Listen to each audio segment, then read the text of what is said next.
Oh, good afternoon. It's Kim from Folk and Fashion Dolls. We're having a snow day, so I thought I'd go into more about Madame Alexander, who she was. 2023 marks the 100th anniversary of the Alexander Doll Company. It's been in continuous operation since 1923, which is just remarkable. Madame Alexander's name was Beatrice Alexander. She was born in 1895 in New York to immigrant parents. But her father, who was he was Russian, but he was trained in Germany, had a doll hospital. And at that time, what was he fixing? He had to be fixing the French BBs. The Bis porcelain dolls coming from France and Germany, which, only the well-to-do could really afford. I mean, even today, they go for thousands of dollars at auction. But she grew up in this environment, being exposed to the latest, all the French fashion dolls of the mid-18th century, mid-19th century, sorry. 1850s and upward. So during World War I, apparently they could not import the supplies they needed to continue fixing these dolls.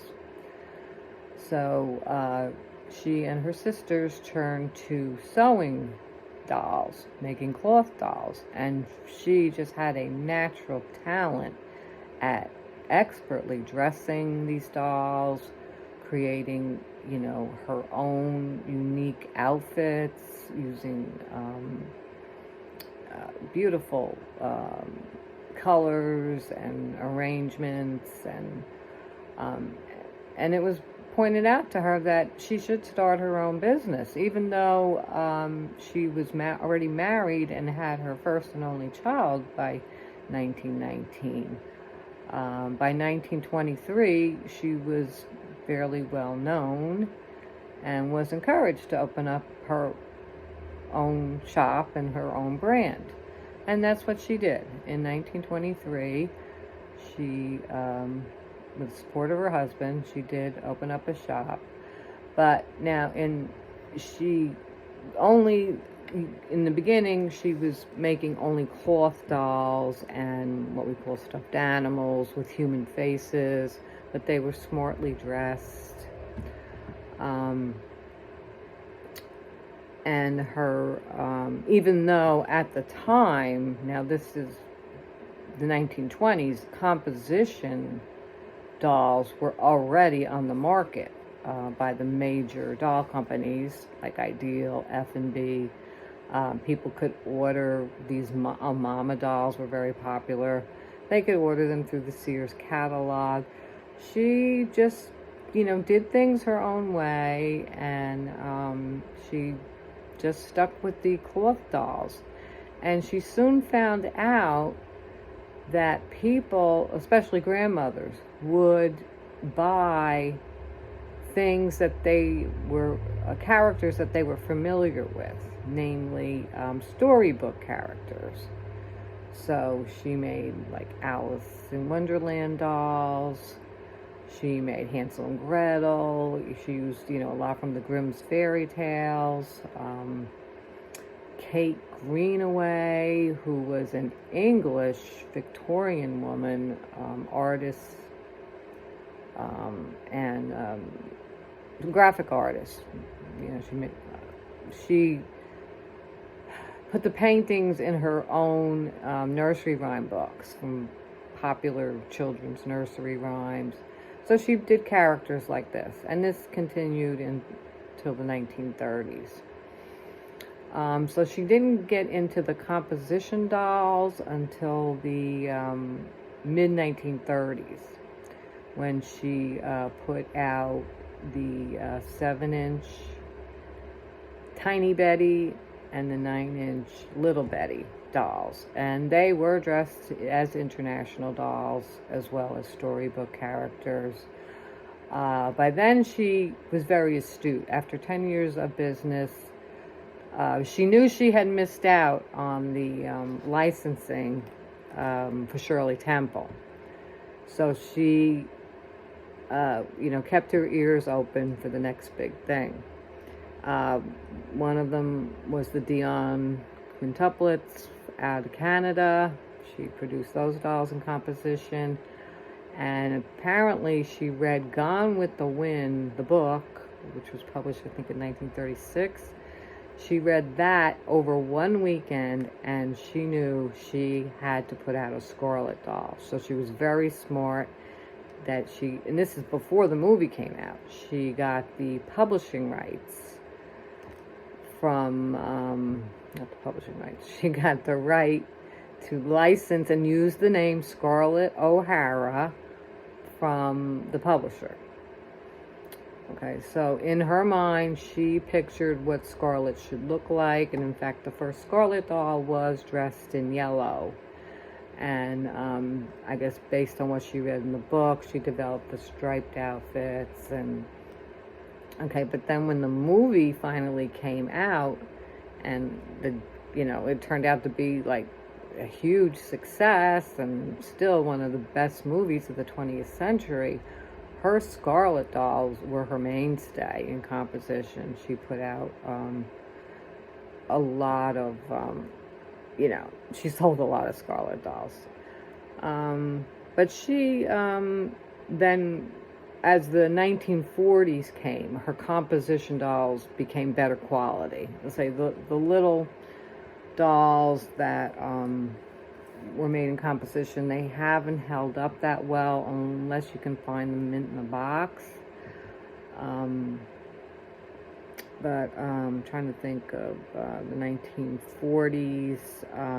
She put out so the 40s, her composition, that's when she started making the big dolls. So Wendy Ann dolls that would come in like 14-inch size, 15, 14, 18, 20,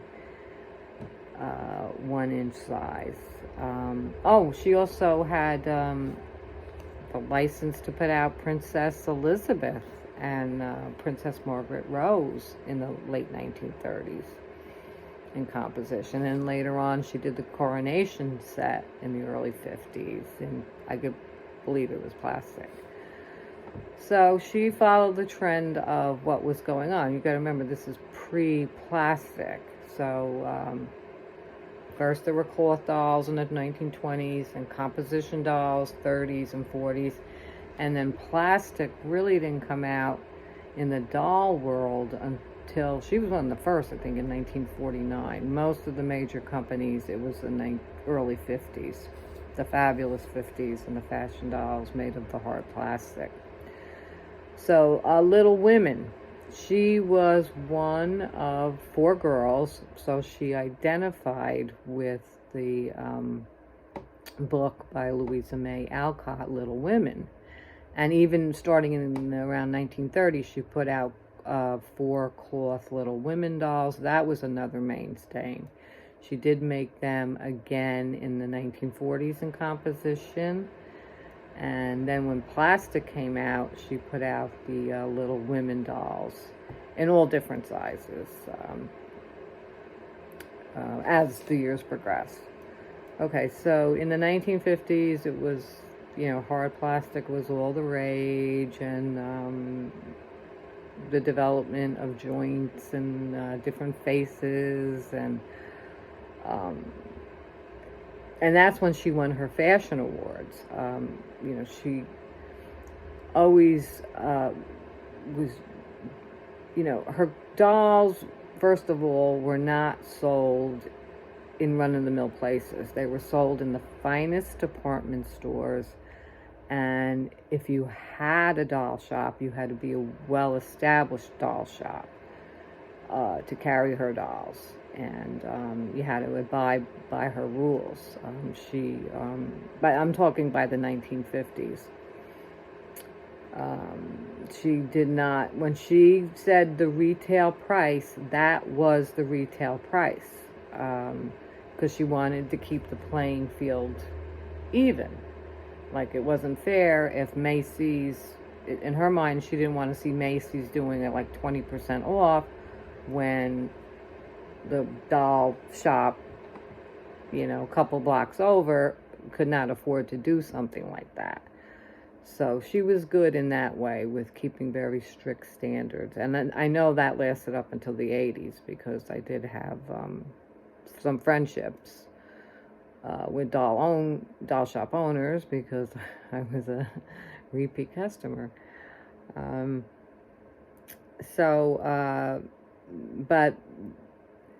1955 saw her. Okay, well, the they weren't really mysterious. The ladies of fashions, the portrait dolls she made in the 1940s, are the most sought after dolls. And then the Sissy doll, which she didn't make until 1955, is a fashion doll. It's a 20-inch fashion doll, and it was advertised, you know, Yardley commercials. She didn't believe in television advertisement. At that point in time, Sweet Sue was her biggest competitor. American Character just plastered children's television shows with their Sweet Sue commercials. And she did not believe in that because, you know, she was old-fashioned. She really was. But she did issue Sissy with extra clothing. So you could buy one Sissy doll and then come back and buy the clothing. Just like she did, that was her business model in the 1920s. She issued either these stuffed animals or a stuffed cloth doll. And she wanted the patrons to come back and purchase, okay, an Easter outfit, a summer outfit, a Christmas outfit, maybe a birthday outfit.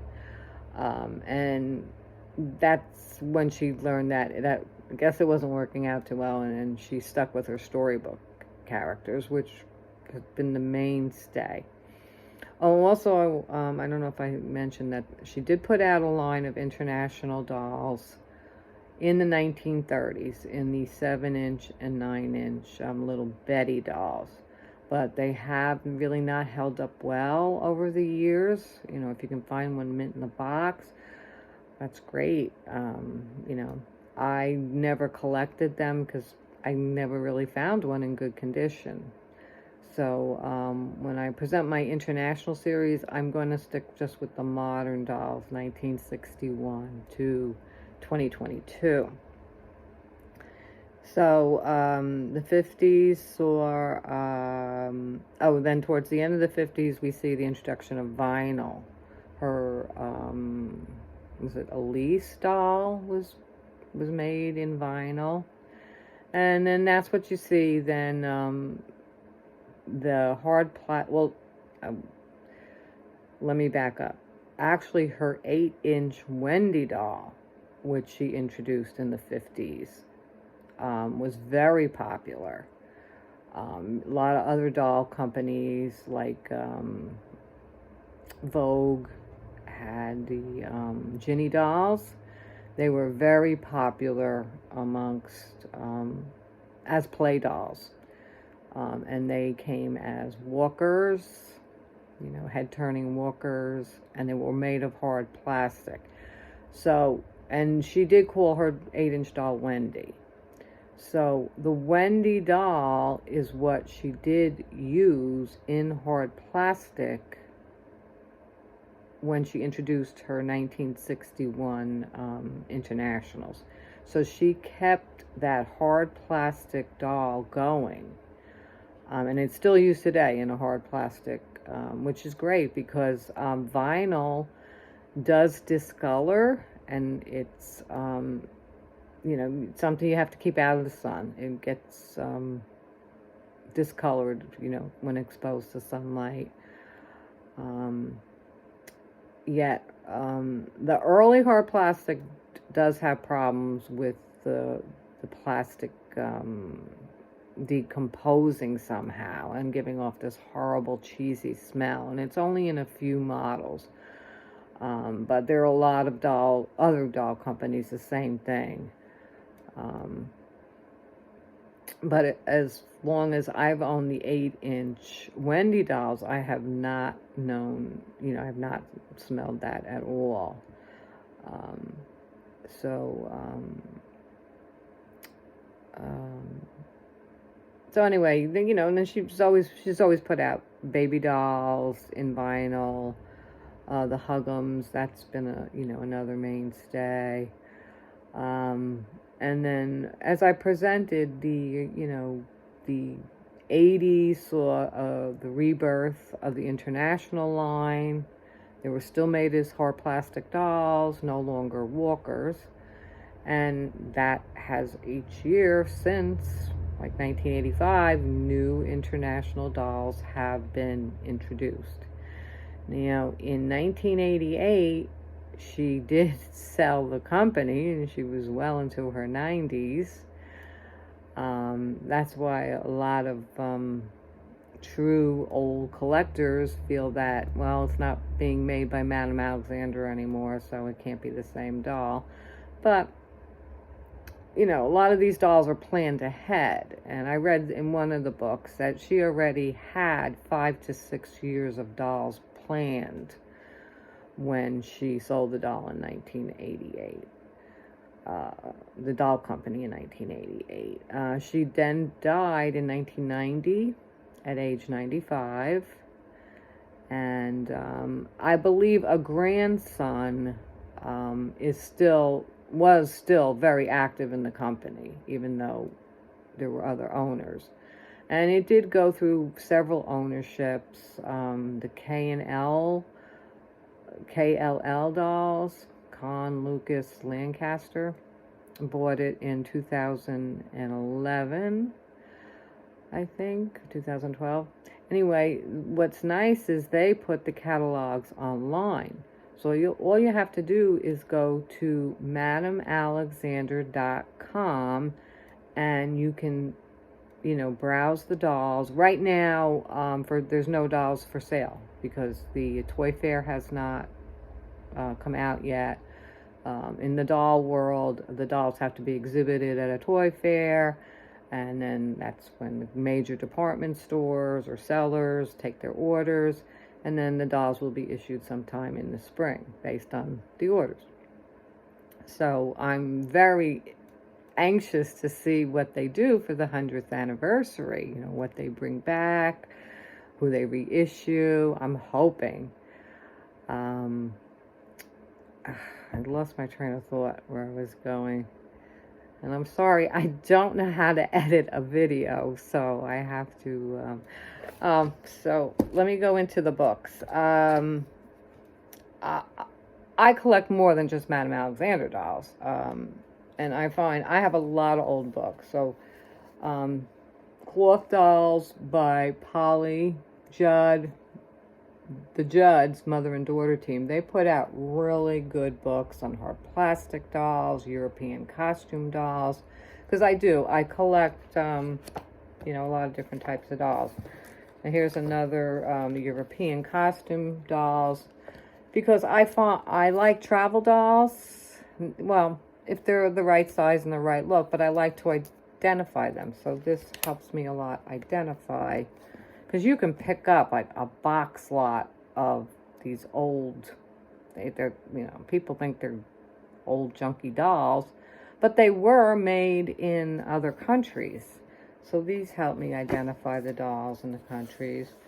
Compo dolls I use just to review what, Madame Alexander put out in the 30s. And this, again, is by Polly and Pam Judd. Okay, but as far as the Alexander doll books, this Madame Alexander collector's doll is was the Bible for us older collectors. And there's even a foreword by Madame Alexander in this. So she approved of this book, and she writes a very nice foreword about this book. So this you can pick this up real cheap, but it is the Bible. It goes into the composition. And if you go on eBay, you will see these combo dolls are really going for really high prices. People really want them. That and the Sissy dolls are the most valuable dolls. The second series is just editions of maybe things that were omitted in the main book, not necessarily. Okay, rare and hard to find dolls is very good.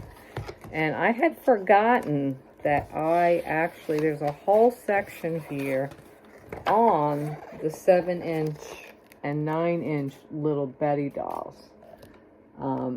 Maybe you can see, and they're actually standing on the original doll boxes. You can see, so those dolls, which were issued in the late 30s and early 40s, came in those floral doll boxes. Okay, and there are quite a few countries issued, and as I learned about them, I actually added things to this book. And I had forgotten I had done that. Because I've been meaning to write something for a long time. Publishing a book now, for me, is out of the question. The World of Alexanderkins, again, by Patricia Smith. And I think this is really old.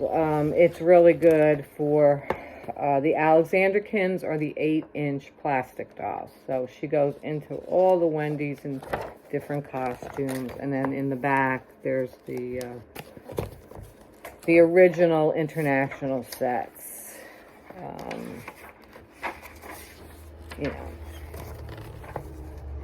So I've used this a lot for my dolls. And then this is a very good book, too. I have the Patricia Smith version. I think there's another author. Sadly, Patricia Smith died fairly young. I want to say in the early 2000s. So this collector's book, I believe they had someone else than author of this to keep it in publication. So this is Madame Alexander Dolls, 1965 to 1990. And what's good about it is it's all color pictures of dolls of the modern era. And yes, that's another good book to pick up if you like those kind of dolls.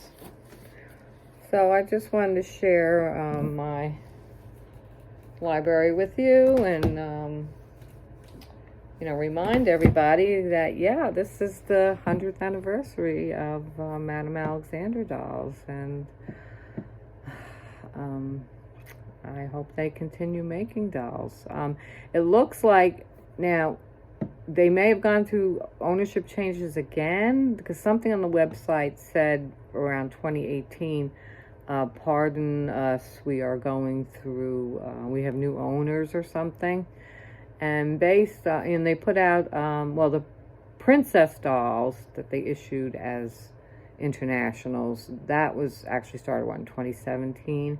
But based on the last few years, they may be bringing back countries that they omitted. The fact that they issued Monaco, the country Monaco, which they never did, I thought that was very interesting. So they might go back to then, because there's a lot of countries in this world that aren't covered.